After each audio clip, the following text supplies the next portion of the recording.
Okay, welcome everyone to the 2021 Budget Advisory Committee meeting for the 19th of January, starting at 7 p.m. And at this point in time, I'd like to request nominations for the chair. Andrew? I'll move Mayor Eggett's chair of the meeting. Okay, is there a seconder for that? I'll second that. Amanda. All right, all in favor? Carried. I'll pass it over to you, Rhonda. Okay, thanks, Ashley. We would all bow our heads now, please, for a moment of reflection.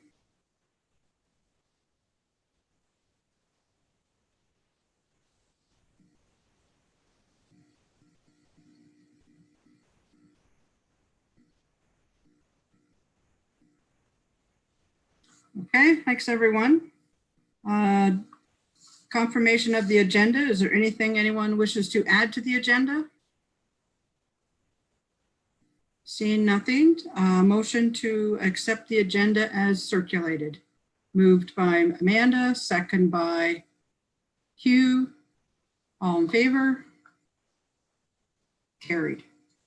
Okay, if you have pecuniary interest, you can disclose that now or as the meeting goes along. Consent agenda, we have 5 items under our consent agenda. Is there anything anyone would like to pull or have questions about?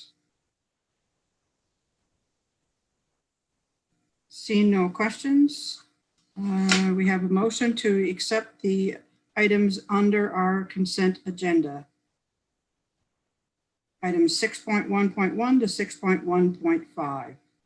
Moved by Jerry, second by Amanda. All in favor? Carried. Okay, we have no delegations. Our first report is 8.1 budget mythology and highlights, and I'll turn it over to Rhonda.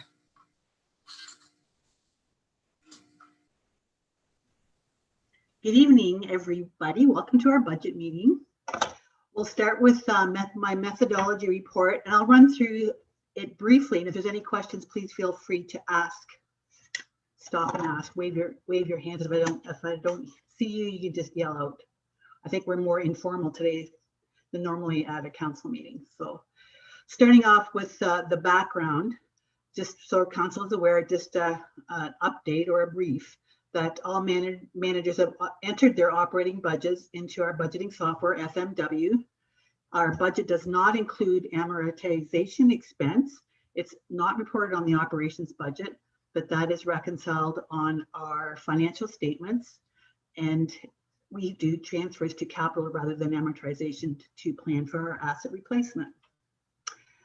On the third bullet, we're just highlighting the motion that was passed by council last year, and that was with regards to our asset management plan. We had a review with Hempson Consulting, and we had a motion to increase our annual contributions to cover our life cycle replacement of assets for $56,000 a year. And this budget does include that recommendation. The water and sewer assets, there was a minor adjustment to capital transfers of $3,500. It was very minor. Our annual funding gap, according to our last asset management plan, was $3,581,752. And that pretty much covers the background unless there's any questions on that. And then if you look at the comments in my report, just a brief to highlight or go over how we actually calculate the budget. And we start with the draft budget. It's based, we start with the consumer price index, because normally your basket of goods or your market, what you purchase for the township goes up by CPI. It can be minus or plus for volatile commodities. There are adjustments for salary grid movements. Department managers do go through line by line, and if it's not necessary to add CPI, we do not do it. It's just a starting point. It gives us something to work on. The draft budget that you see tonight has the salary grids as approved by council. The 2021 hours are split to jobs, and that's based on historical activity. and managers will make adjustments based on their work plan as required.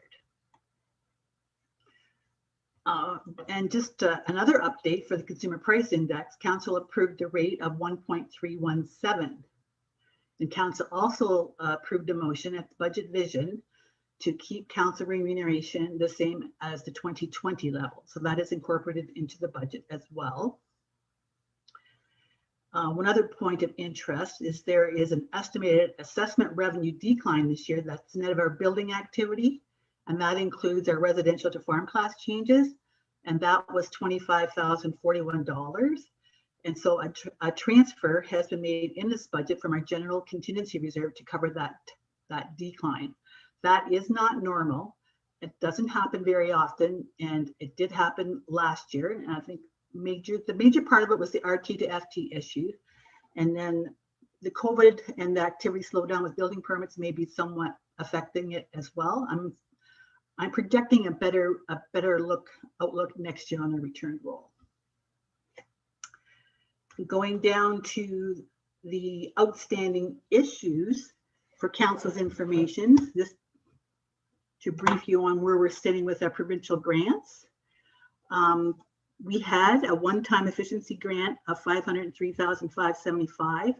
That was included in our 2020 budget, and we will be providing a report to Council showing the status of those projects. There'll be some carried forward that weren't completed in 2020 and will be included in 2021. Some of those projects may be moved to other grant programs such as COVID as well. So there'll be an update for Council at the next budget meeting. As well, just a reminder that we do have the cannabis funds that we receive from the province as well. It's an amount of $11,857. And probably once we get our priorities back to our normal business, we will get some information from the task force at the county and some suggestions on how to spend that money. The next is we have an ICIP grant application that we submitted under the recreation stream. We submitted several projects, but there was only one project that was recommended by the province and nominated to the federal level, and that was the Perth Pavilion and Trail. So we're waiting to see whether the federal government is giving us a nod on that one or not. That one is 33.3% funded by the province, 40% federal, and 26.67 by the township. So that would equal a contribution by the township of $116,270 if we get approval by the federal government. A staff report that we presented at the time suggested that we do fundraising as well as we could do reserve transfers to pick up our share. There will be a further report to Council once we get the information from the federal government. We have another outstanding grant application. We made a $100,000 application under the COVID-19 infrastructure stream, and that was for hands-free equipment. So we will find out if we are successful with that one as well, and Council will be made aware of that as well via a report. Next section under outstanding external information, there's just a few items that we are waiting for information from.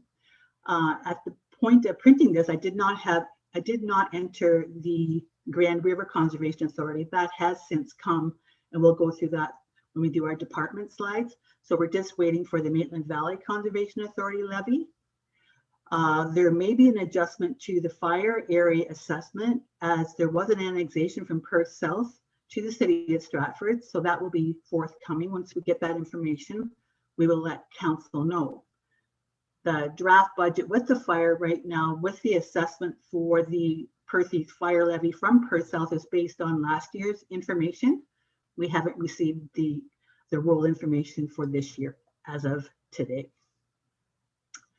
So those are the only outstanding external information pieces that we're missing as of today for the operating budget. Under planning services, the draft budget is based on the premise that the planning services will be moving to the county. So that's what this draft represents. So that's it for outstanding issues. On some of the draft budget highlights at a high level. Under reserve transfers, we have provided options in this draft budget to provide property tax stability without jeopardizing the approved asset management plan and our working capital. We wanted to keep the asset management plan where we had approved it to close in the funding gap, and also to include our service menu as council has approved as well. So the first option that's in the draft budget is with regards to reserves is an inter-fund transfer from the working reserve to the contingency reserve. I'm suggesting a transfer of 50% of the $909,000. It's actually $909,524.18. I rounded it down in this report, but I'm suggesting that we take 50% of that and do a transfer to our contingency reserve. The purpose of the working reserve, it was set up at amalgamation, and that was for cash flow purposes. That was to make sure that you could pay your bills before you got your revenue in for the year, before you got your property taxes in, etc.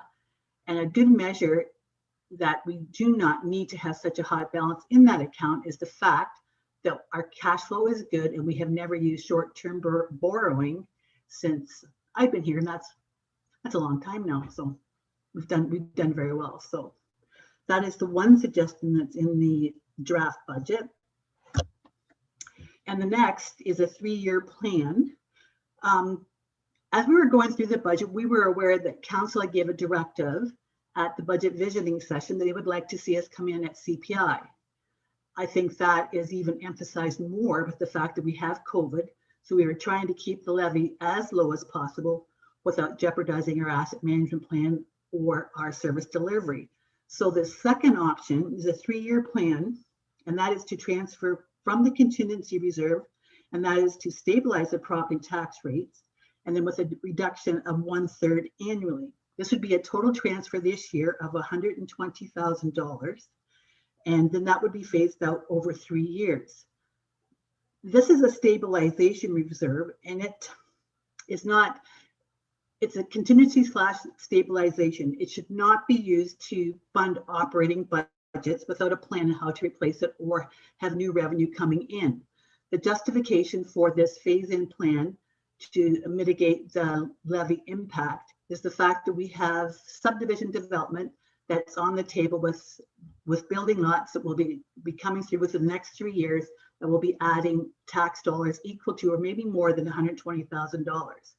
I use the outstanding lots times the median tax bill for a residential lot and a 3-year payback plan. So that is included in this budget for council's consideration. I hope I explained that in English well enough.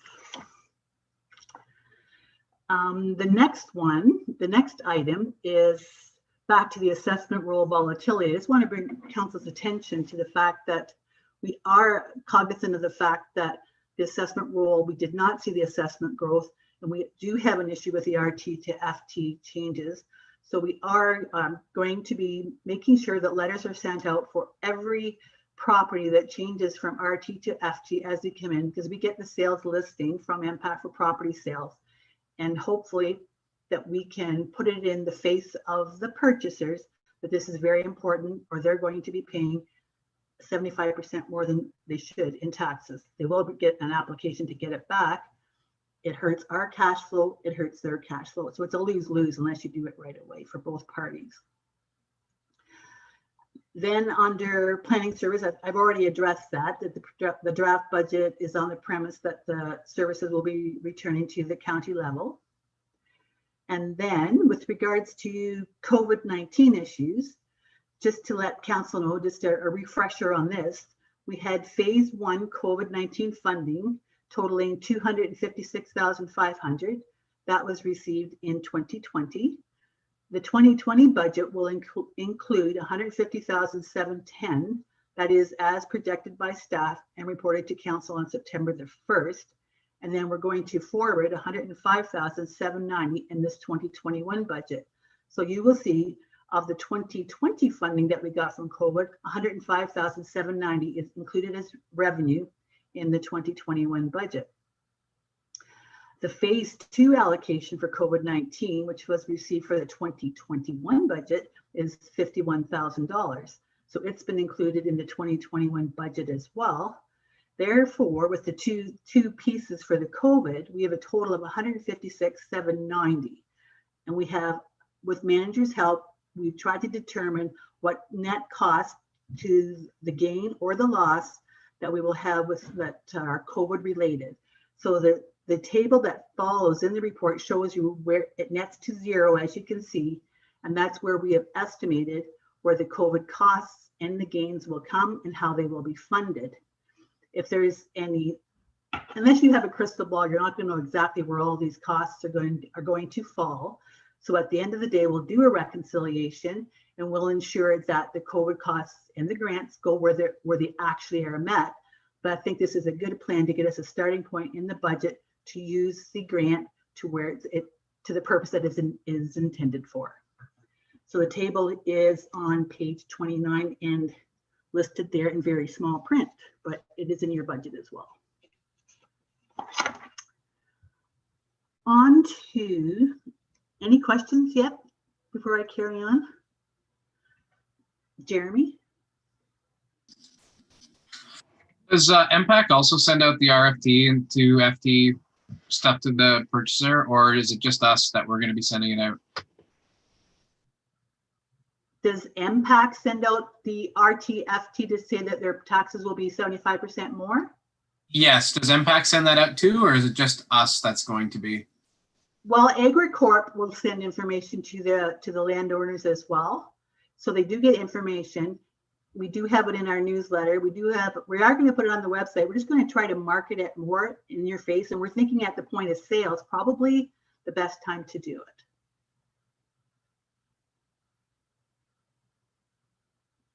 Any others before Daryl? Should I go through you, Rhonda, for those? You okay? That's fine, Randy. No, I've got caught in that before, but I caught it right away too on the purchase of a farm. But I caught it right away. A lot of people don't though, unfortunately. Yeah. You gotta keep your eyes open. Carol, can you sit closer to your computer, please, when you talk? To see Well, I am right by it. I think. You still can't hear me? Oh, that's better. I don't know what you're doing different, but that's a lot better. I'm within a couple inches. There, that's great. Oh, that's good. Thanks. Okay. No, as well there, I like your methodology there. Trying to keep these taxes in line by hoping we can keep our development up. It's interesting. Too bad we can do that all the time and rely on development to keep taxes in line or low, but it doesn't always work that way. But hopefully we can. Thank you. Go, John, go.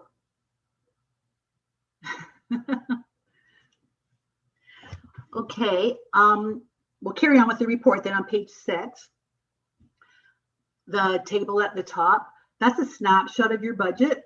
So that little 8-row table is 50 pages worth of detail. I like it because it rolls it all up and you go, okay, there's the budget. It's right in front of you. So what below that table, I'm going to explain line by each category what the differences are. You can see that the revenue has decreased by $59,077 or 1.15%. And to explain at a high level, as you know, there are 50 pages of detail, but I'm trying to pick out the higher level points so council can see the higher level reasons why there is a change. So under the revenue, the biggest reason is their oomph revenue has increased by 39,800. It's offset by COVID-19 impact revenue losses, and then the shared planning services agreement change to the county. So those are the reasons for the change at a high level for revenue. The general property tax levy, it increased by 94,982. At this point, it's entered at CPI. You can see it's at 1.32%. Later on, you'll see in your bottom line of your budget, we have a little surplus of about $11,000. So it can be lower, but I'm sure we're going to have some more amendments before we're done with this in February or March. But that's to explain where we always start at CPI, so council can see where that would land if we hit with CPI. And the Perth South fire levy, it has increased by 4,843 or 2.47%. And as mentioned earlier, that's pending receipt from Perth South of assessment information and potential fire area changes.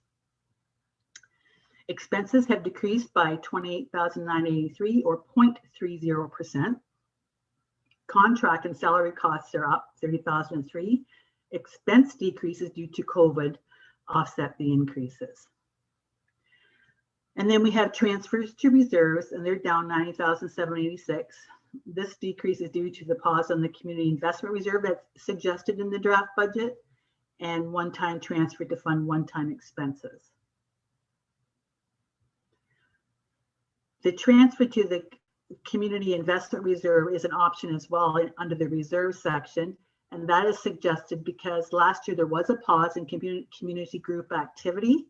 So we felt that there was justification to pause it for 1 year to give property tax relief for this COVID year and then restart it. So that is in the one-time column as well for council's consideration. Transfers from trusts are down 1975. That's just the Greenwood Cemetery operations. The transfers to unfunded capital are up 126,861, which means we're paying off more of our internal debt, which is good. The LED streetlight project is coming along good. And the larger chunk this year, the increase is due to the landfill project, the landfill stations. So that is getting close to being fully paid as well. The transfers to capital are up by 0.94%, and this is generally by consumer price index.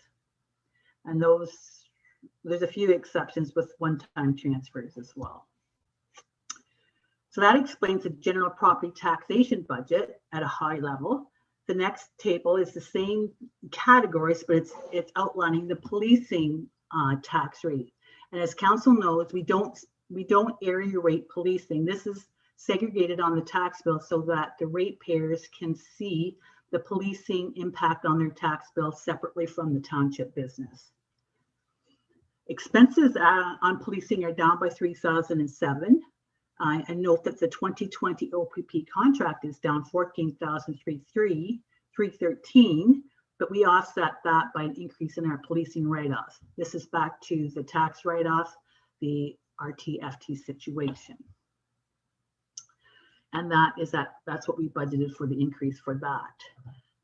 The transfer from reserves are down by 12,804. That's from the police stabilization reserve, which is not as active as it used to be because there's no year-end reconciliation. We get a couple of grants from the OPP, but not as much as we used to. They've changed the methodology of how they do that billing. So the police levy is up by 9,289 or 0.63%. And that's the tax dollars which are required to fund the policing budget. The next table is the snapshot for the water and sewer, which are funded by water and sewer fees. They're not on your property taxes. Under this section, we have revenue up 6,769, and that for the draft budget is entered at CPI as well, similar as to how we do the property tax levy on the general property taxation section. The same goes for the capital rate. It's up by 8,460. It's entered at CPI as well. And as council knows, we will review the water and sewer rates in February, hopefully the last meeting in February. If not, it'll be the first meeting in March. Expenses are down 1,573 marginally or 0.27%. Transfers to reserves are up 13,639. And this is to fund water and sewer assets. Transfers will be reviewed along with the fees in February and March. The fee review is based on this draft budget, and it's also based on historical usage volume for water and sewer as well. Our unfunded capital transfers are up by 2,511. This is our Mill Street loan principal payment, and that is offset by the interest is going down. Our principal's going up as the loan moves along. Transfers to capital are up marginally at CPI as well. So that is the snapshot story on water and sewer. Are there any questions in any three of those tables? If not, we can move under provincial issues. And just a highlight or a reminder to some of the issues that council is aware of. The assessment roll, there was not a reassessment for the returned roll. The assessment update has been postponed due to COVID-19, with the January 1st, 2016 date used for the assessment returned roll for the 2021 property taxation. The province has announced that there will be a tax reduction for business education tax rates of 0.88%. And since the printing of this report, that education rates have been announced for residential, and they are staying the same as 2020. That's interesting information for council, because that is education room on the tax bill that goes out to the ratepayer from the township. Okay, the last thing there is the province has, this is information just to keep under your hat for future discussion when it goes to the county, but the province has provided municipalities with the flexibility to target property tax relief for small businesses. Beginning in 2021, municipalities will be able to adopt the new optional property subclass for small business properties. Okay, this decision will be made at the county level with input from lower tiers, and the option to opt in or out is from the individual municipal lower tier basis. The province will consider matching funds to small business. It said consider, so I'm not sure what the rules are and how they consider that, but for your information. Next, we have the bottom line. So based on the draft budget that you see tonight, the first table shows you the effect on the median properties by property class. We have the single family home at 1766, farm 1048, farmland 2164, standard industrial 4258, small retail commercial 1378. As you can see, the assessment medians have not changed from last year, which is unusual, but that's because there was no reassessment. And that's the effect on median properties. That's the middle property of all the properties in that class. The next table just demonstrates the effect per tax class. If you had $100,000 assessment, how much would you pay? If you're in a residence, you'd pay $6.01. If you're on a farm, $1.50. Commercial, $7.49. Industrial, $11.83. The next table demonstrates where the changes in the budget are, whether they're provincial or municipal. Because as you know, we do collect we get revenue from the province, and we pay OPP, et cetera, conservation authorities, other provincial programs. So bottom line is for the provincial share, this year, there's a happy face for the province because it's contributed $27,279 to our bottom line levy. And on the municipal side, we make up the balance of $91,585, which is 1.05%. The township side of it, the reason being we have corporate insurance, as you know, went up 16%. Contract and salary plans up 30,000. Contributions to capital minor at 2375, and then the balance of the budget is close to CPI or under at 47,498. I should have said on the left how the province made the 27,000. That's because of the increase in the OOMP grant, and then the conservation authority increased below. And as I said earlier, we did receive the GRCA levy information, so there'll be another $1,099 tacked onto that. But I will show you that when we get into the actual PowerPoint with the department budgets. So the bottom line is that the draft budget that you see in front of you is 1.054% levy increase. There are a couple of minor changes that council will see in the PowerPoint, which is taking us up to 1.067. Basically, it's the GRCA inclusion. So we've met the goal and the direction that council made at the budget vision meeting to try to keep the operating budget levy at CPI. We've done some different reserve transfers to make this happen, and this is put forward for council's consideration. Done. Okay, any questions for Rhonda? Seeing no questions, we do have a motion that the report prepared by the treasurer dated January 19, 2021, entitled 2021 Budget Methodology and Highlights be received by the Budget Advisory Committee for information.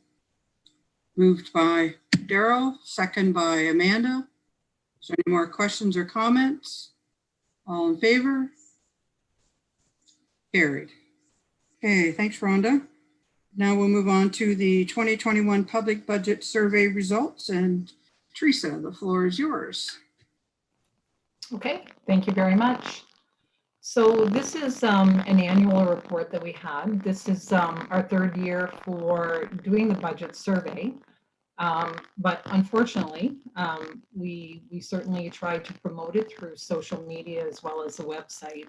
And unfortunately, we didn't have a huge response. We only had 34 responses to our survey. So basically in terms of the questions that were asked and that type of thing are included with the report. Okay, thank you. Any questions for Teresa? Jeremy?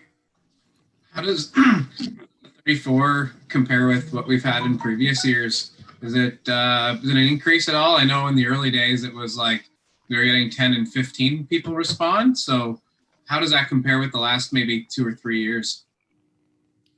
So just in terms of 2019, we had 28 responses. And then last year we had 51. And then this year we were down again to just 34.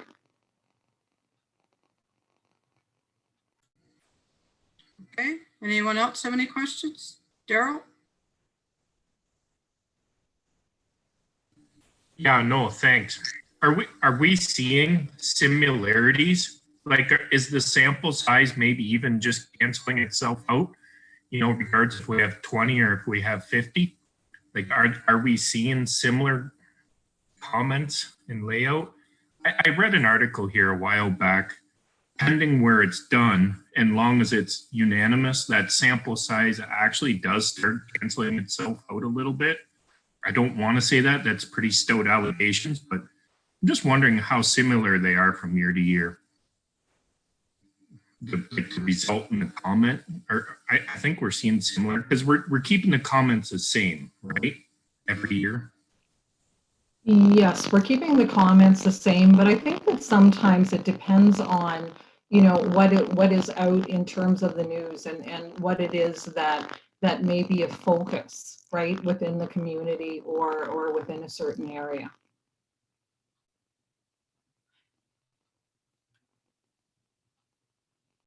Okay, Jeremy?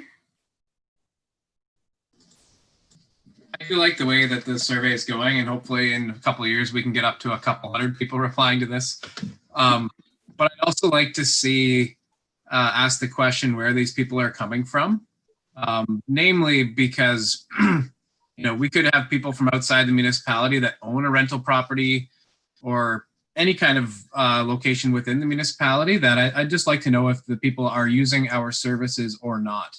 So if they're saying, yeah, I don't support a tax increase to fund, you know, public works for more value, but they don't live in the municipality, they might not be using that anyways because they don't live here. So I'd be kind of curious about that, if we could add a question about, you know, where they live and if they even live in the municipality or not. Certainly we could adjust it and add that in as well, because it is interesting because we're not able to drill down and find out the information of where the individual would be located either. So they could be, as you say, they could be from everywhere, but to specifically put in a question regarding that, we can certainly add that. And also if we have, you know, a controversial issue going up in Millbank and suddenly we have 50 people respond from Millbank and we don't know that that is what happened. If we have 60 or respondents and 50 are from Millbank, we're going to get a similar response to the survey that year.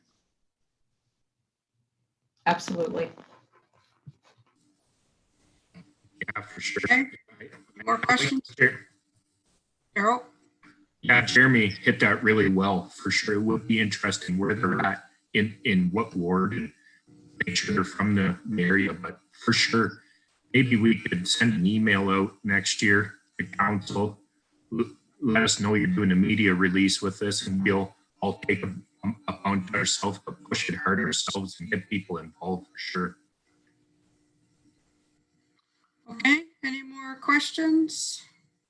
If not, we have a motion that the report entitled 2021 Budget Survey Results dated January 19, 2021, prepared by the CAO be received for information. Moved by Jerry, second by Andrew. Any more questions? All in favor? Carried. Okay, now we'll move on to 2021 Budget Survey Submissions. Teresa? Okay, thank you. So with this report, it was a follow-up to the council visioning meeting that was held in July. And included with this are the comments that council had provided in response to the standard questions. With the report from that budget visioning, basically council directed staff to target for CPI increase and also to hold the council remuneration at the 2020 rates without an increase as well. So basically it's just for information. And as Treasurer Fisher made mention to, that was what we were targeting for the CPI. And that's all I have, unless there's questions. Thanks, Teresa. Does anyone have questions for Teresa? Seeing no questions, we have a motion that the Perth East Budget Advisory Committee receive the committee budget responses report prepared by the CAO dated January 19, 2021 for information. Moved by Amanda, second by Hugh. All in favor? Carried. Okay, now we're going to move to one-time requests. We do have 3 of them. And Rhonda, are you going to take it from here? I'll outline it, and then they're all from the fire department, so questions can be directed to Chief Hunter. Okay. The first one is Milverton tanker and aerial ladder, $6,375. Bill, do you have any comments you want to make on each of these? Excuse me, the bulk of that is the aerials have to be inspected once every 5 years. It's a really intensive inspection that they do, checking welds and things like that. So it is a fairly expensive inspection, and that's what this one is.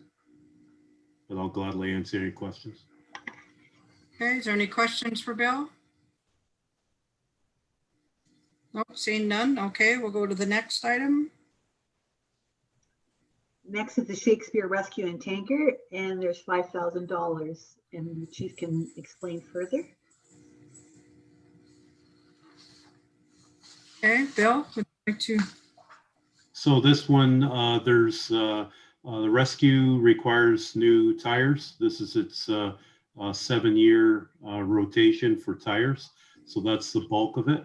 And the remainder is the installation of reflective chevrons, which was a project we wanted to do last year, but didn't get completed. And I'll gladly answer any questions. Okay, any questions for Bill on that?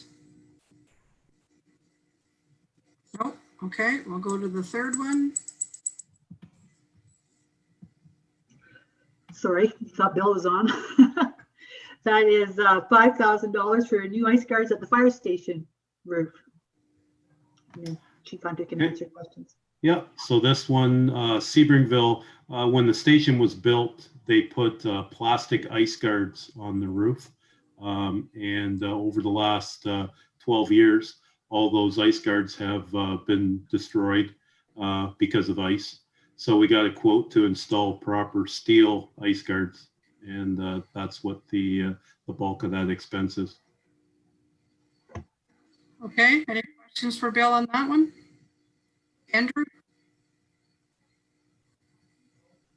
Just a general question, Chief Hunter. It's showing the funding for this is internal funding, but tax base. So that's money's already accounted for, or that change our budget?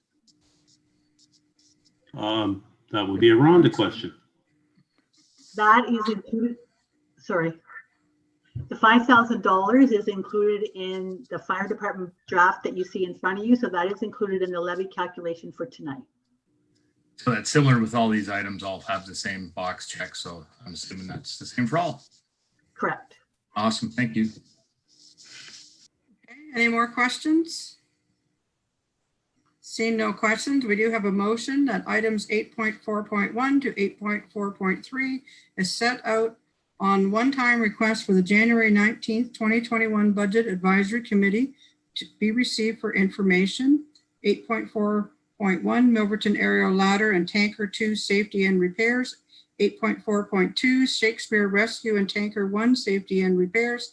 And 8.4.3 Sebronville Fire Station New Ice Guards on Roof. Someone could move that motion, please. Moved by Jeremy, second by Andrew. Is there any more questions? All in favor? Carried. Okay, the next item on our agenda, 8.5 service level requests and the fire dispatch service. I'll just turn it over to Bill. Okay, this amount is an estimate on projected costs for our new fire dispatch service. Based on the recent RFP that went out in Huron County, we did a per capita example or compared it to what we were paying right now, and we're about $5,000 short. So we're projecting that our RFP is going to come back in similar to Huron County. So that would be where this additional $5,000 would be needed. And that would be every year moving forward, probably with a CPI increase. Okay, do we have any questions for Bill? Seeing no questions, we have a motion that the fire dispatch service level request is set out on service level request for January 19th, 2021 Budget Advisory Committee be received for information. Moved by Amanda, second by Hugh. Is there any comments or questions? All in favor? Carried. Okay, now we're on to the operations budget PowerPoint. And Rhonda's going to lead this. So she's going to put it up on our screen, and I'm not going to be able to see you. So if you have a question, please say, excuse me, and out with your questions. So I won't be able to ask individually because I think I can only see about 4 of you at once. So it's okay. So I'll turn it over to Rhonda and away we'll go. Okay. Wendy, my assistant, she's going to run the PowerPoint for me so I can keep my other apps open. So thanks, Wendy, if you can go ahead with that.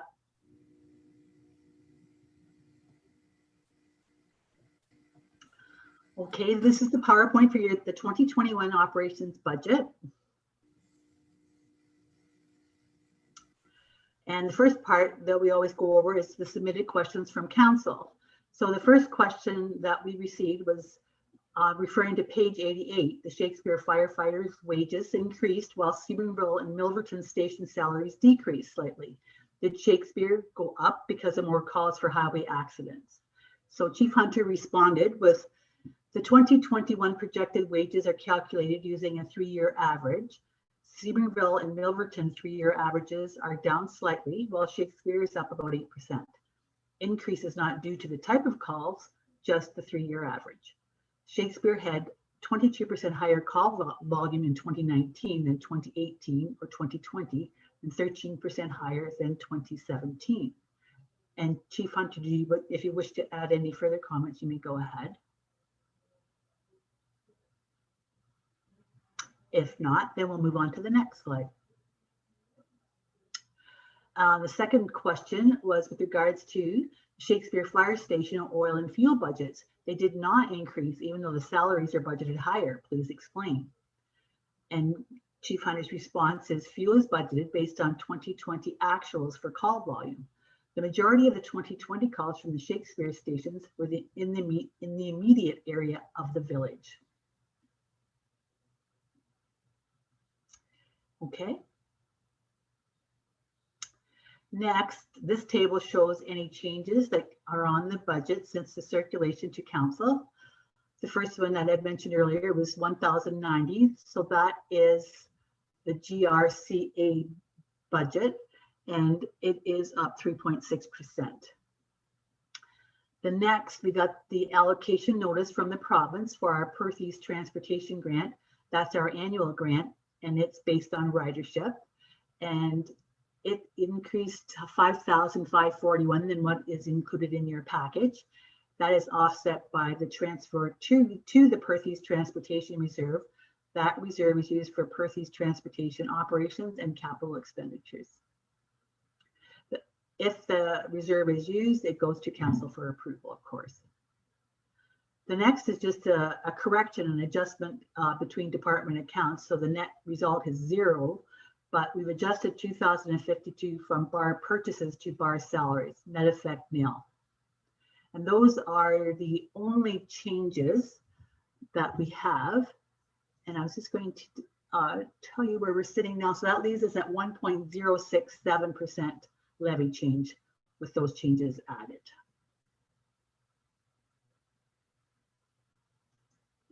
So we'll start with the general government budgets. And the first one is grants and other revenue. The department level detail is on pages 63 and to 65 for your reference. The 2021 base budget revenue is 8,508,392. And that is staff notes at a high level are the OOMF grant increased by 39.8, and there's an addition of 55,000 from COVID funding in this department section. We have a one-time request of 148,541. That includes the one-time transfer from contingency for the tax stabilization reserve. So those are the transfers that were mentioned in the report earlier to council. So the 2021 total on the bottom for the corporate budget is revenue of 8,656,933 compared to last year of 8,556,208. So that's an increase of 1.18% or 100,275. Is there anything on this one? If not, we'll go to the next slide.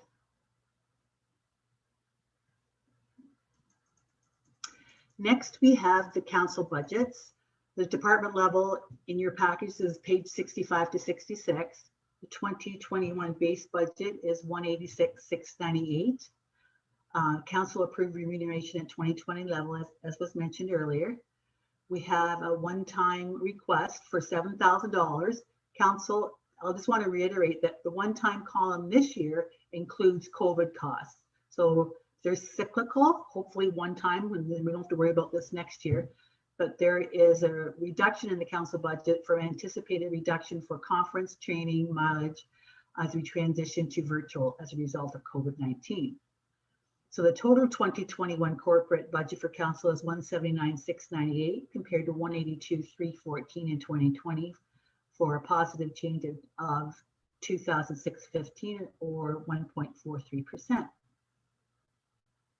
Any questions on this one?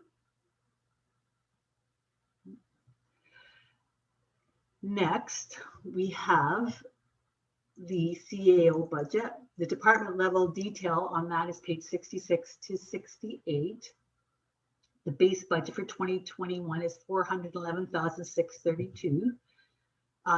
The 2020 budget included a one-time market study, and the contract position ended. That was shared between the clerks and the CAO department. That ended.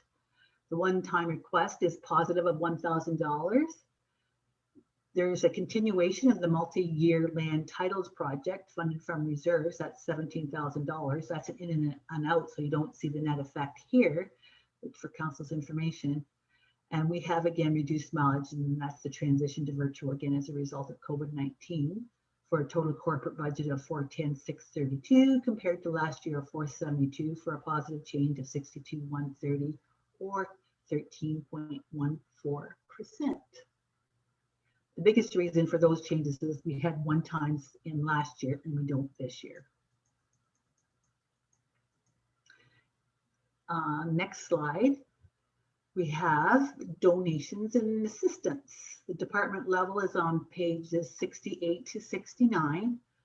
The 2021 base budget is 74,125.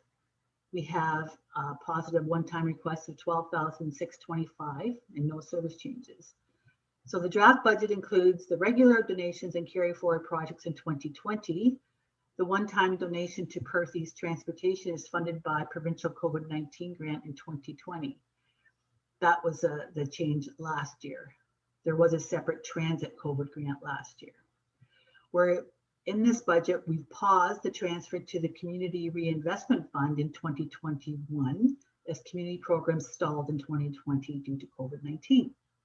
So we have a total corporate budget of 61,500.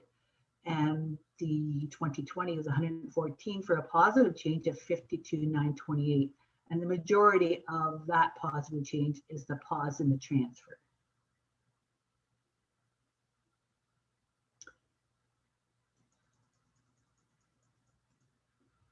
Next, we have the administration building budget. The department level is on page 69. The base budget is 43,660. We have a service change of 1,000. Just to explain some of the cost increases, our insurance is up 16%, and we need extra cleaning that's required as a result of COVID. Service level change is for the realization that we need an annual duct cleaning as well in the building. So that's a total of 44,660 compared to 39,024. For a dollar change of 5,636 or 14.44%.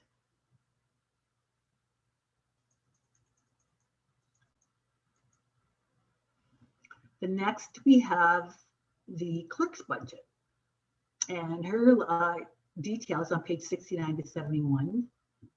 And we have a base budget of 306,509. Insurance again, which is split throughout the departments, is up 16%.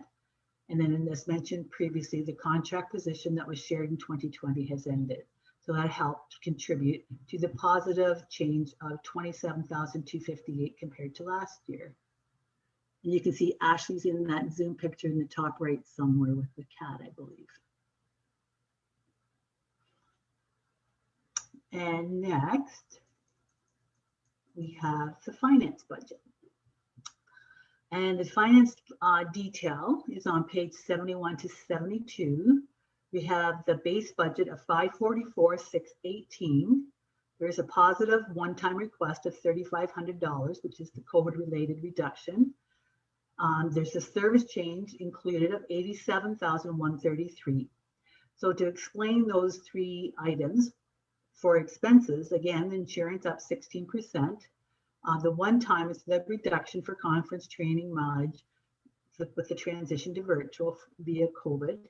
And the service change is for the inclusion of the information technology position that was approved to be included at the November 17th, 2020 meeting of council. So we've got a total of 2021 of 628,251 compared to 517,062, and the change is 111,189 in major part due to the service change.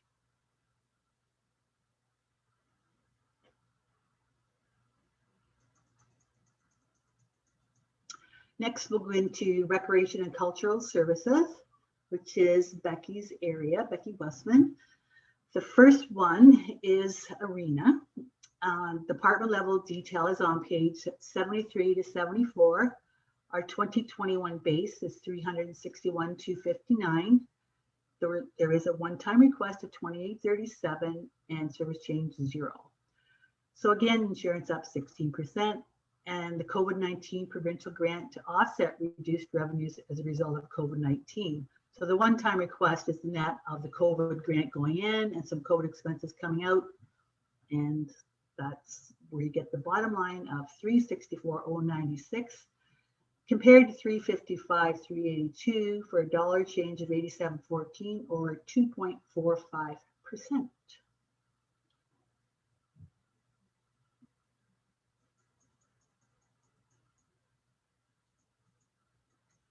Next, we have the banquet hall. The detail level is on page 74 to 76. 21 total of 159,537. One time 1,424 for a total 2021 budget of 169,62. This information in front of you does not include SRA taxation from the Milverton and Mornington wards. Insurance is up 16%. The COVID-19 provincial grant is being used to offset some costs COVID related in this department as well. So these are basically your costs. We aren't including the SRA revenue, so you can see how the business is doing.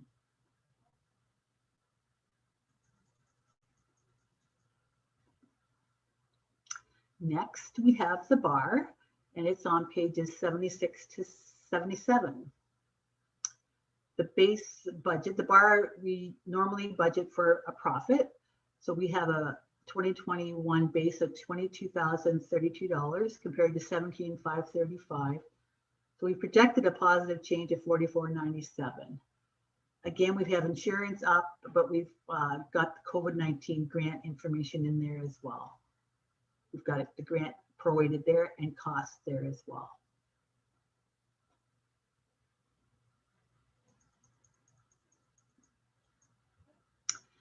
Next is the pool, and the detail for the pool department is on page 77. 21 base of 76,068, and that's based on it's budgeted on the premise that the pool will be opening in 2021 per usual. So that compares to 2020 of 75,889, small dollar change of $180 or 0.24%.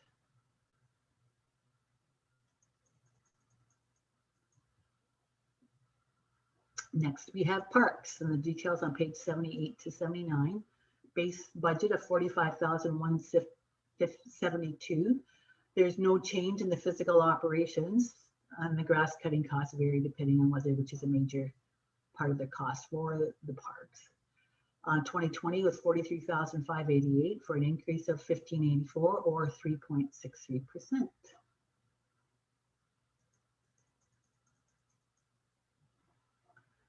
Next is the library board. We've got department level details on page 79 to 81.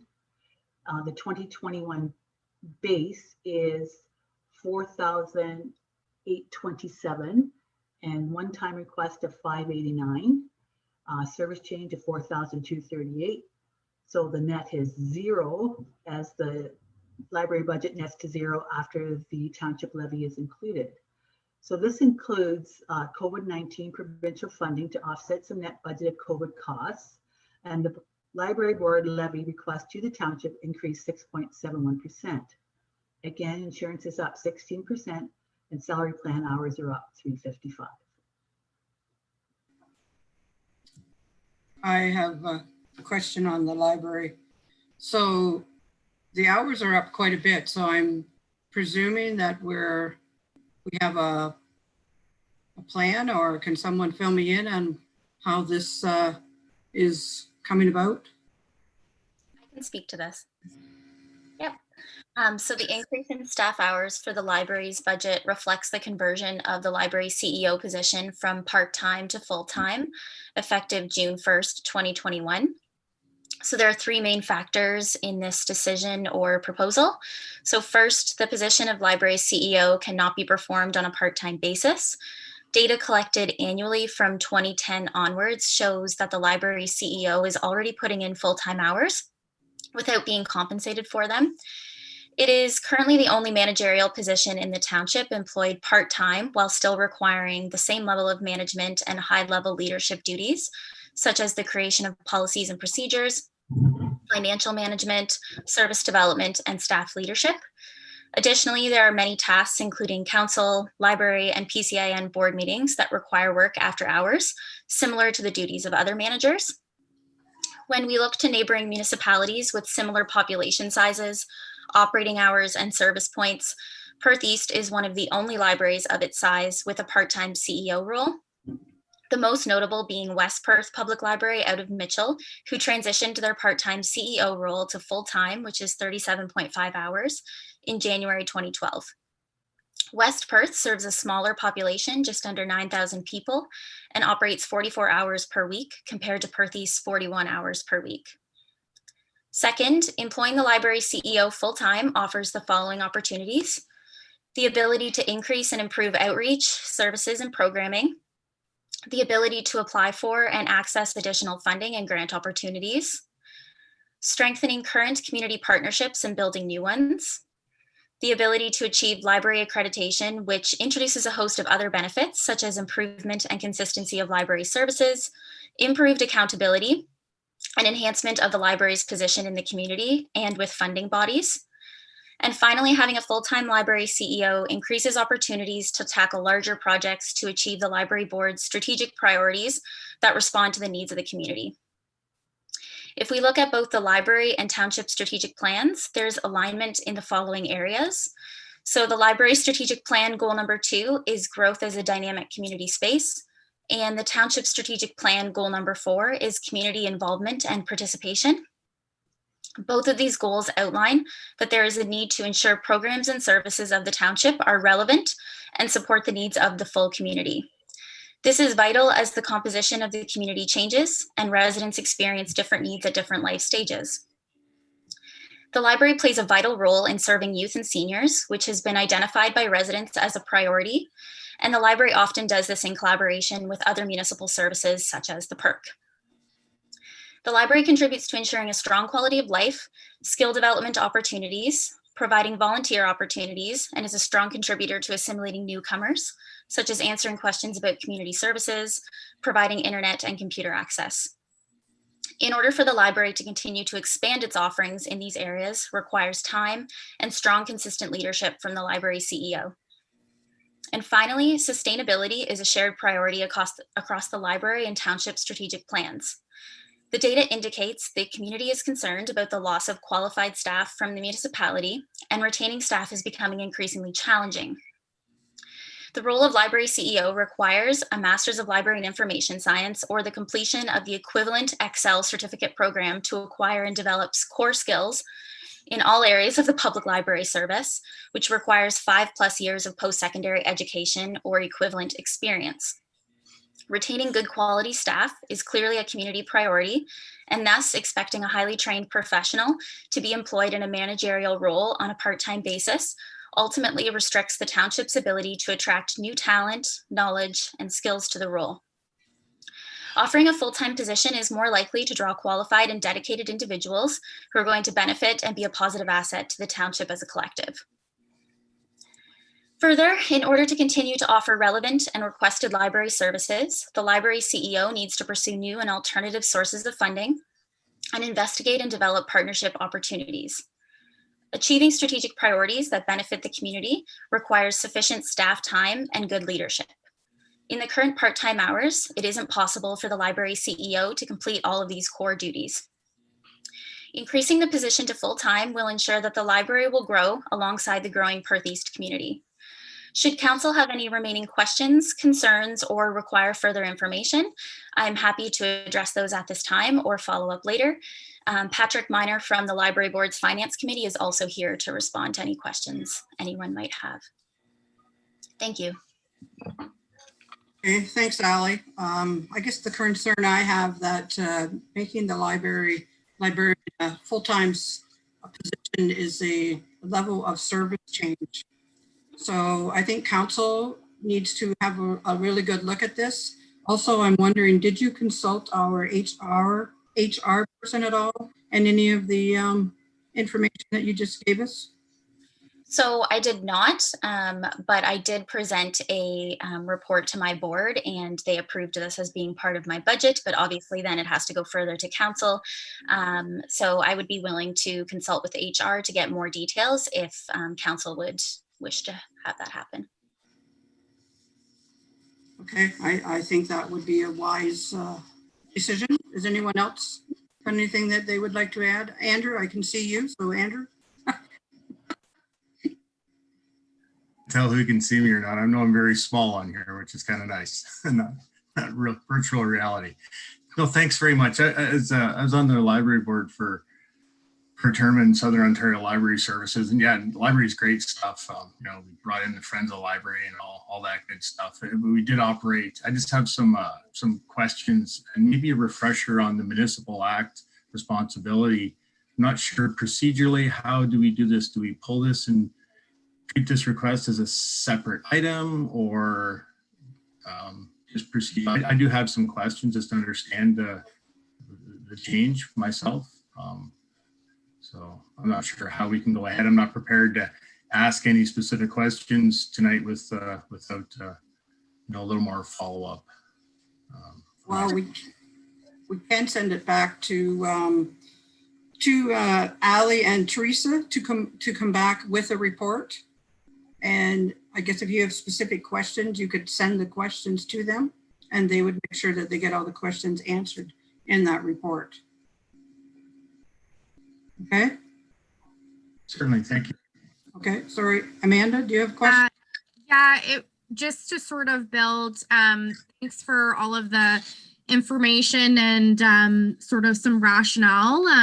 I guess my sort of concerns kind of point back to Mayor Agate regarding HR, and as I understand, our librarian is on mat leave right now, and to have such a significant change while she's on maternity leave, and some of the ramifications on level of service, and then also noting that during COVID there were staff that had to be laid off, and sort of the dynamics that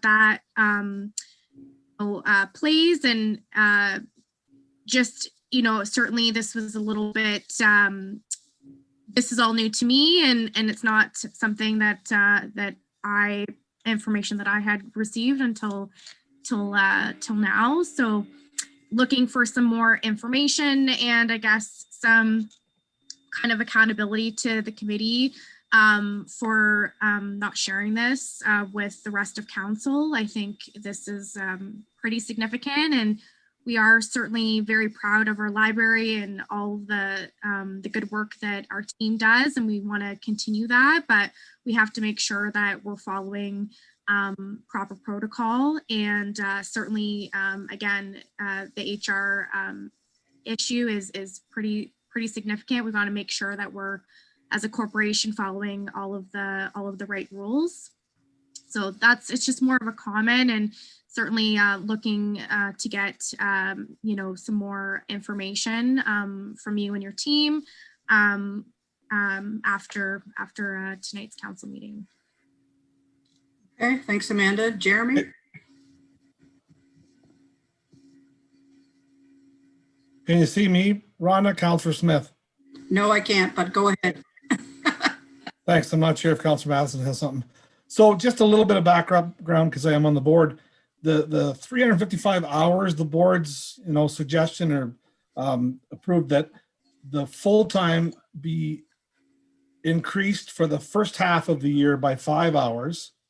So technically not full-time until after June 31st. And then after June 31st, it would increase to the extra 5 hours from there, I believe. So that's just a little background on where that 355 hours is. It's not increasing the hours of operation, the hours that were open. It's just increasing, the time that the CAO works and should be compensated in a proper manner. So that's where those numbers are from. I'm all for getting more information from Ali and the CAO if they want to come back with more info, because it's a change. But again, as Ali highlighted, we need to keep good staff, and sometimes it's hard. So I think with this, it would certainly be helpful. But yeah, I'm all for supporting a report back.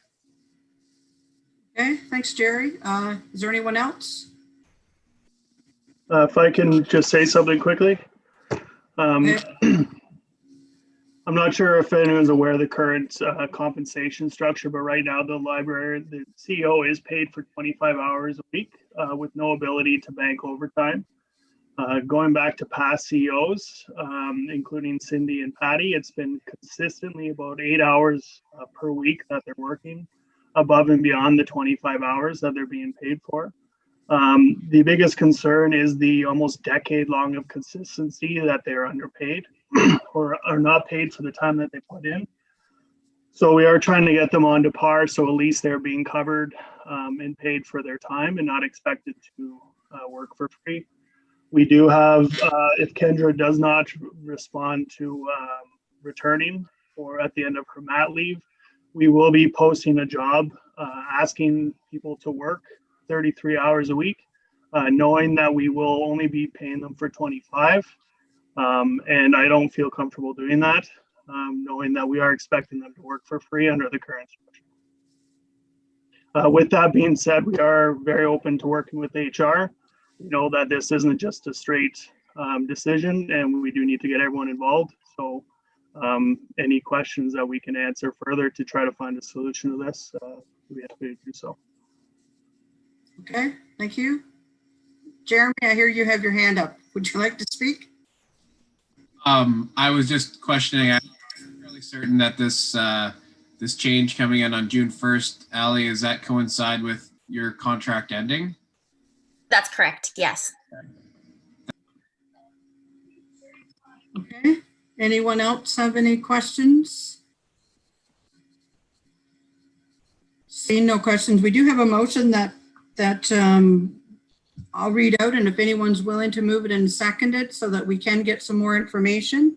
So that the Perth East Budget Advisory Committee requests that the Perth East Library CEO, in consultation with the Perth East CAO, provide a report with more information for consideration of a full-time Perth East Library CEO. Is there anyone willing to move that?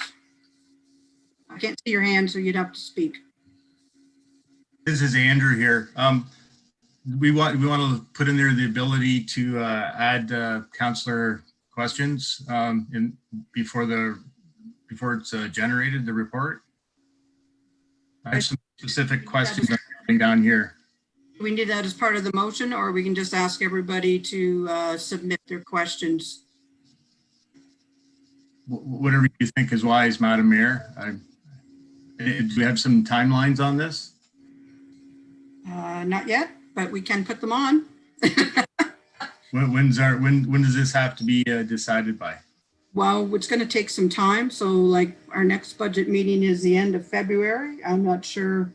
Teresa, can you help me out here? When do you think it could be done by?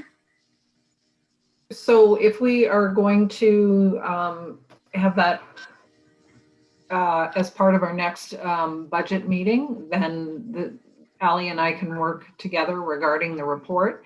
In terms of the council questions, we can certainly email council requesting that they submit their, we can send out an email tomorrow just as a follow-up, requesting that council submit in fairness, if a week is enough time to submit their questions back.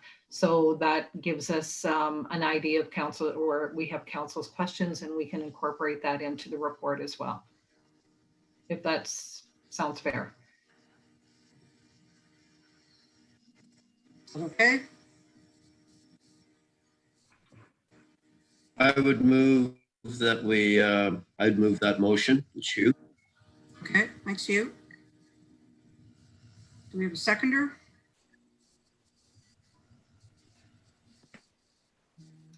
We have Daryl as a seconder. Rhonda, he had his hand I'll up second there. that, Rhonda. Okay, thanks, Daryl.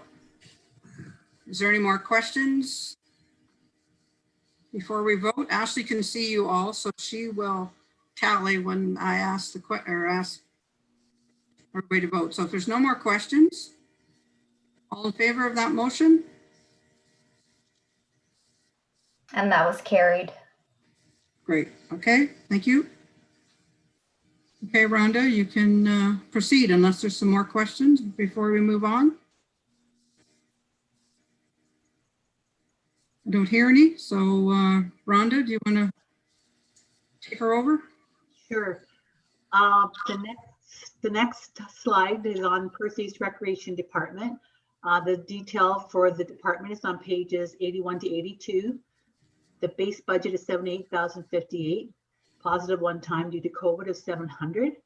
And this is budgeted on the premise that programming will continue in 2021, I should say resume. And there are some savings with online learning and mileage reduction.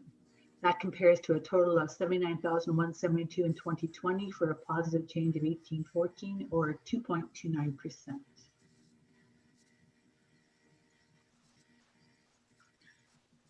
Next, we'll go to protection services budgets. The first one is emergency planning.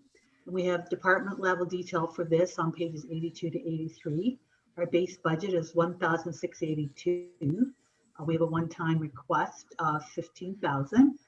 So the one-time request for COVID-19 related materials and supplies, we put in 15,000, which is close to what we spent in 2020.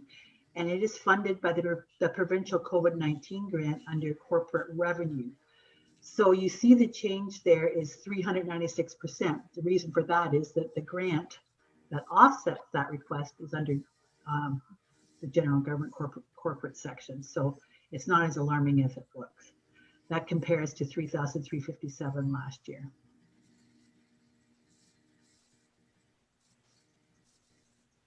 The next we have the police budget, and that's detailed on page 83. So our base is 1,485,536. And as we talked about before, contract down slightly, police write-offs up. Dollar change of 9,289 or 0.63%.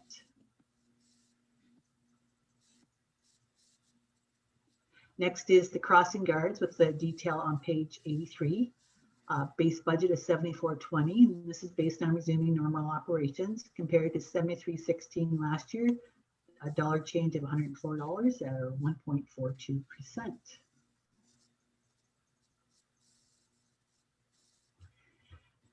Next is the highlight PowerPoint presentation. We've got Betty Wilma, my pups on the right with their social distancing and masks. And this is for animal control. And the details on page 83 to 84. We have a base budget of 7,128, and that compares to 7,482 last year. Positive change of $354 or 4.73%. And just for council's information, the dog license applications may now be downloaded online.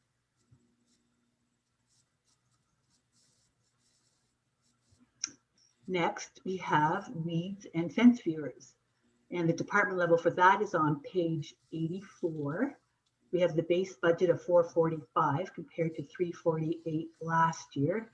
Small change in $97, which looks larger with the percentage of 27. And of course, that depends on the activity and request for service, based on request for service. Sometimes nothing, sometimes a little bit. Next, we have Fire Department Central with the detail on pages 84 to 86. Base budget of 696,392. We have one-time request of 1450 and service change of $5,000. And this is before the inclusion of the per self levy. And we spoke about the one-time costs previously in the other reports. And we have a PPE for COVID-19, which is funded by the provincial grant, and the service changes for the enhanced dispatch as talked about before, compares to the 2020 of $680,269 change, 22,572 or 3.32%.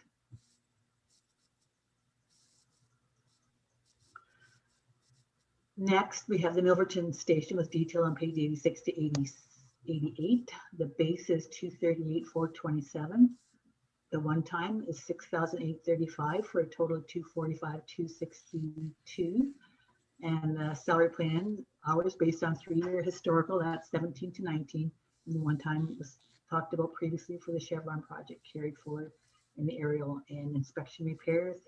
Dollar change to the good of 1,835 or 0.74%.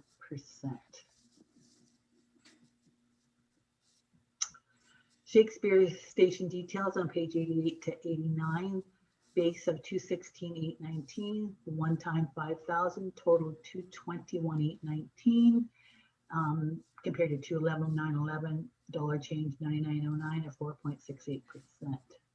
Rory spoke about the one-time and the salary plan as well for that one. Sebring is on pages 89 to 90.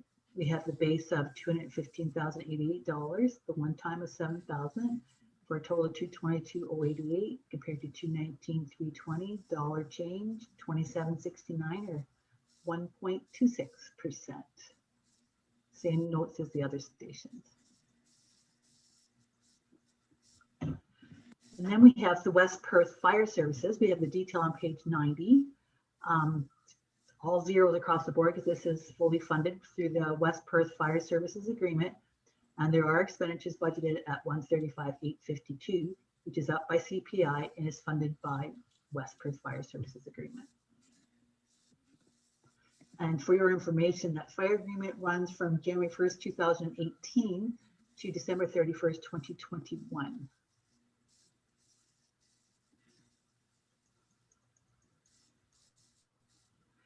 Next, we have the conservation authorities on page 90, base of 152,256. We're just waiting on the MVCA budget. So that's up 3,300 from last year, 2.22%. The UTRCA levies up 3.15, and the GRCA is up 3.61, and then MVCA is sitting at CPI until we get their budget.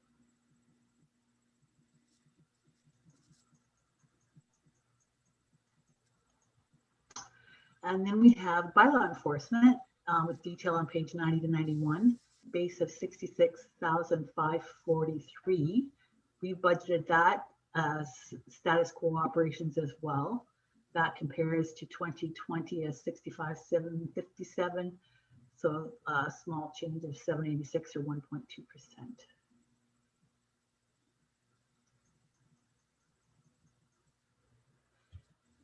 Next is the building department. That's funded by the building fees, not property taxation. The department level detail is on page 91 to 92. We have base expenses for the building department of 497,701, and that compares to 498 of last year. So dollar change to the good of 796 or 0.16%. And as we talked about before, the building fee analysis will be reviewed in February, March, and that's based on 3-year historical information from the building department.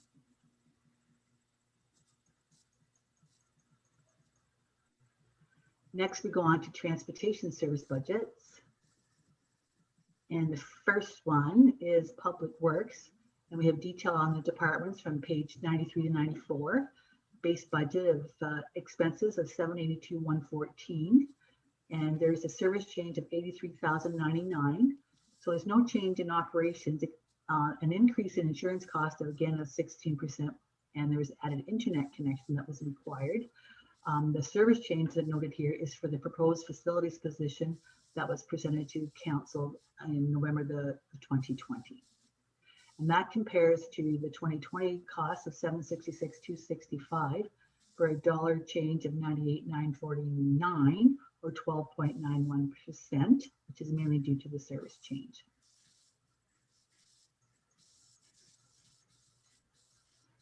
And then the roads general, the department levels on page 94 to 97, base expenses of $3,635. No change in operations here. That compares to 35,73,676. So we got a dollar change of 56,329 or 1.58%.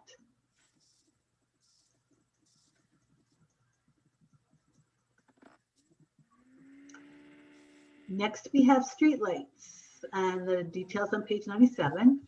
Our base expenses are 92,186, and that's going to be the same for a while because we netted out to 92,186 because our annual operating savings are transferred over to our unfunded streetlight project. And that should be another 4 to 5 years, and that one will be paid off. That's on our unfunded.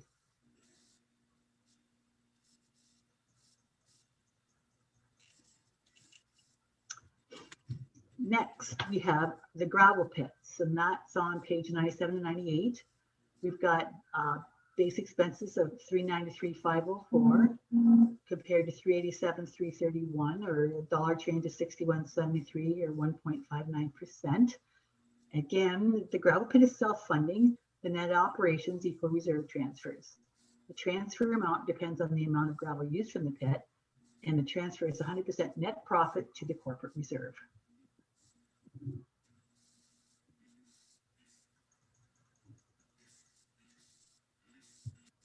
Next, we have storm sewers, and they're on page 98. And we have a base expenses of 16,743. No change in operations there. That compares to 17,497 for dollars to change to the good of 754 or 4.31%. You do see some marginal decreases in department budgets. You may be wondering why. Most of that is due to some of the new hires that are starting in their positions at a lower step level than the ones that have left that have been here for many years. So that's where we're seeing some savings as well in the salary area, just for your information. Next, we have environmental services budgets.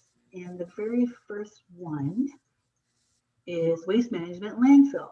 And that detail is found on page 98 to 100. Our base expenses there are 583,878. That's compared to 582,821 last year. Small change of 1,057 or 0.18%. So the waste management is fully funded by fees and provincial recycling grant. And this includes the transfer to the Southeast Hope Landfill Capital Project as well.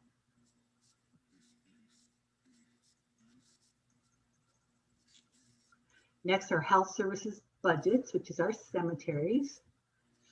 And the department level detail is on page 100 to 102. This is total of all the cemeteries. So the base expense is 5,471 compared to 4218 last year. Dollar change 1253 or 29%. And this includes the operation plan for all of our township cemeteries. It's Greenwood, Southeast Hope, the Mornington cemeteries, Lingelbach, and Knoxville, Wellesley. Revenue budget is lower, depends on the activity, what happens in the cemetery.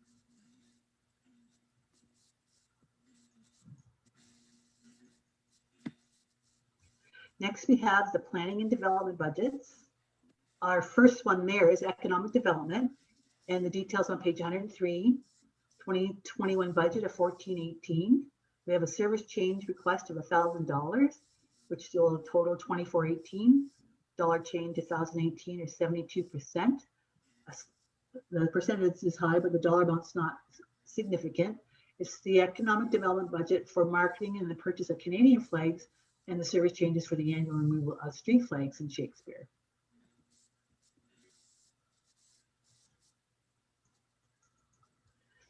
Next is the Milverton beautification budget. Department details on page 103. We have not received the final budget from MBC yet. There will be, I believe, a committee meeting coming up shortly, and they will give us more information. For council's information, this draft is 9,138 for expenses. The reason that this dollar amount is in there because that closes off the reserve to zero. So this is the final year for the township contribution of $1,000. So the draft, as I said, this closes the draft Milverton beautification reserve. Rhonda, just a quick question on that. So let's say if the obviously, sorry, this is the last for our contribution for the beautification. If they have no projects, let's say for a year, 2 years, we will still keep that fund there for them should they require this 3 years down the road, 4 years down the road, correct? What I would suggest, Councillor Smith, is their budget includes annual costs. It's not that they're cyclicals. They do the flowers for downtown. They do some garden maintenance, Millennium Park. They've got quite a few different projects, but they're not ones that they do every other year. They're annual projects. So I would suggest that this be added to maybe council budget vision and maybe a discussion with MBC to see going forward where council sees this heading, maybe for economic development for the whole community or just for MBC. Just a suggestion. Okay, thank you.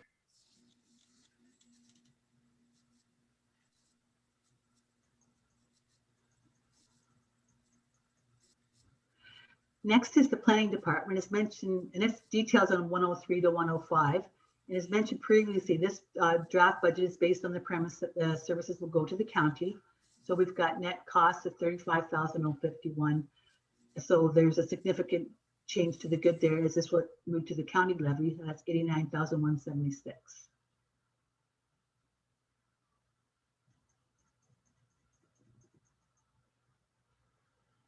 Next, we have municipal and tile drainage on the detail on page 105, base of 61,531. This is municipal drainage assessments based on anticipated drainage work to be done. There's a change of $800 or 1.32%, which is CPI.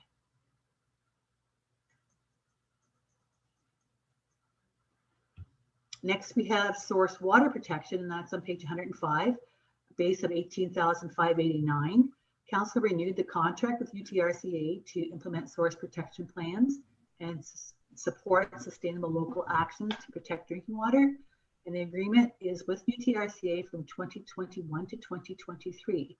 So there's a dollar change at 8,041 or 76% based on the new contract. Excuse me, this is Hugh. Yes. Could we find out why the budget went up so much? Like they've got all the maps and they've done all the work. So I'm not quite understanding why there's such a huge jump in the budget. So is there a way we can find out why it's gone up so much? Teresa, would you wish to comment on that? You believe you to give a report to council when the contract came up for renewal? Okay. I just don't remember the cost though. I know I can actually recirculate the report that I had to council when we had the renewal on it, and as some of the elements in it, there was an offset in terms of the funding that was available, but I will recirculate that report to council. Thank you.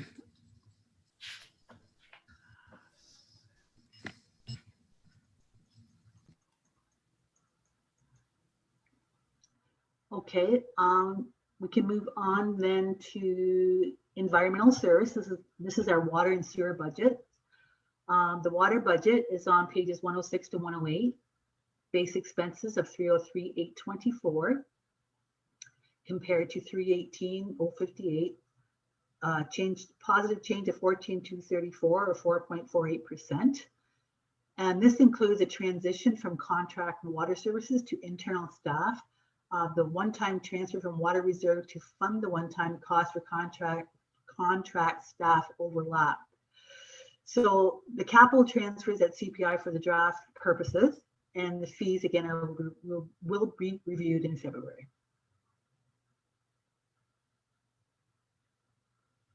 Wastewater, details on page 108 to 110. Base budget of 258,412 compared to 283. So a positive change of 25,454 or 8.97%. The salary plan has decreased with new staff grid steps and work plan. So the draft budget capital surcharges at CPI, and the fees again will be reviewed in February. So that concludes the department budgets. Is there any questions that we missed from any council members on the department budgets? If not, we'll just outline some of the outstanding issues. As mentioned, we'll wait for MVCA, which should not be significant. We need the Perth South fire levy information and their boundary changes, and we need to firm up the planning services that's under review.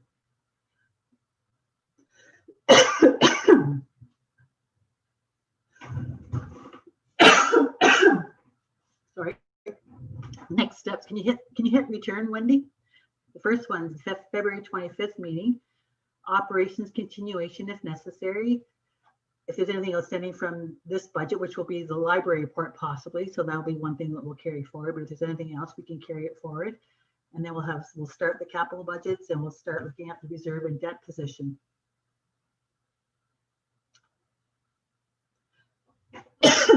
I'm might have to take a drink here, but I'll try not to. March the 23rd, capital continuation if necessary. Then we'll look at the surplus deficit for 2020 and we will review the tax rates. And then April 13th meeting is scheduled, and that's if further changes or discussion for the final passage of tax rate and levy bylaws. This meeting is tentatively on the schedule and is there if we need it.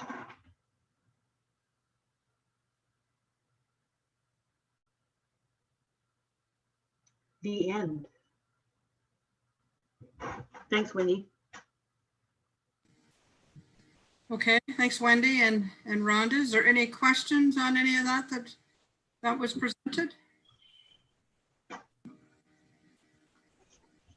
Oh, okay, so we do have a motion that items 8.6.1 to 8.6.4 PowerPoint presentation as set out in budget reports for the January 19th, 2021 Budget Advisory Committee be received for information. And that's the operation budget summary level, the operation budget category level, the operations budget department level, and the operations budget detail level.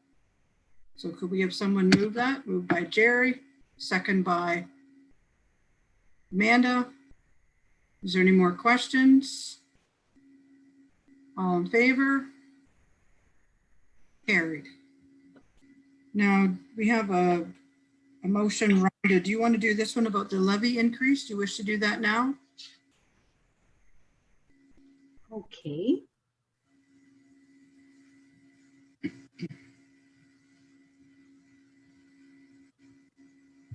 So Mayor Agus, I believe that you have the motion, but can you fill in 1.067? Okay. I maybe should have printed the motion, but I didn't. Want me to read it? That the draft budget reviewed at the January 19th, 2021 Budget Advisory Committee meeting results in a levy increase of 1.067%. We have a mover for that. Moved by Andrew, second by Hugh. Is there any more questions or comments? That probably could change after Rhonda finishes off all the other things that she just went over, but this is as of what it is tonight. Okay. So all in favor of that motion? Carried. Great. Okay, we will move on to correspondence. We have two items under correspondence. We have the Grand River Conservation Authority 2021 draft budget. Is there any questions or comments on that information? Seeing none, we do have a motion that the 2021 draft budget prepared by the Grand River Conservation Authority dated November 25th, 2020 be received by the Budget Advisory Committee for information. Moved by Jeremy, second by Amanda. All in favor? Carried. Okay, and then we also under correspondence, we have the Upper Thames River Conservation Authority 2021 budget. Is there any questions on any of that? We have a motion that the 2021 draft budget prepared by the Upper Thames River Conservation Authority dated November 26, 2020 be received by the Budget Advisory Committee for information. Moved by Jerry, second by Andrew. All in favor? Carried. Okay. Is there anything else? No? Okay, we don't have a need for a closed session. Is there any notice of motions? Any new business? Any announcements? No? Okay, so then we need a motion to adjourn at 8:39. Moved by Andrew, second by Amanda. All in favor? Carried. Great. Thanks, everyone. It worked out quite well. No hitches and glitches, and stay safe, everyone. Rock, Does Rhonda, did you have your hand up? Oh, sorry, did I miss that? I was just waving goodbye. Oh, okay. Yeah,